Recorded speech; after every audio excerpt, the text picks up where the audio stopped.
Challenge করেছি ভোটের সময়, ভোটের ময়দানে, ভোটের মঞ্চ থেকে যার যা রয়েছে আপনি মঞ্চ বেছে নিন, কোথায় আসবেন, সাদা কাগজ শ্বেতপত্রটা খালি নিয়ে আসুন।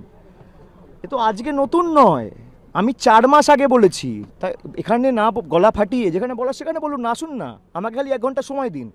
আমি তো এটুকুই বলেছি যে আপনারা বলছেন আজকে অর্থমন্ত্রী রাজ্যসভায় বলেছে যে বাংলাকে টাকা দেওয়া হচ্ছে, বাংলা তার ব্যবহার করছে না।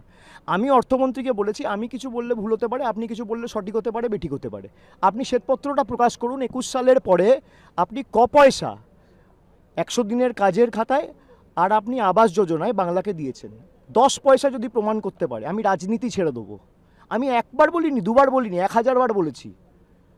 শ্বেতপত্রটা প্রকাশ করুক না। 2021, 22, 23, 23, 24 তিনটে অর্থবর্ষে 10 পয়সা দিয়েছে যদি প্রমাণ করতে পারে। যারা এখানে গলা ফাটাচ্ছে না ফাটিয়ে শ্বেতপত্রটা নিয়ে কোথায় আসবে জানাক আমাকে, আমি পৌঁছে যাবো। বাংলার বিজেপি 12 জন সাংসদ ছিল, কিন্তু একজন সাংসদই চিৎকার করছিলেন আপনি যখন ভাষণ দিচ্ছিলেন। ও কোনো লাভ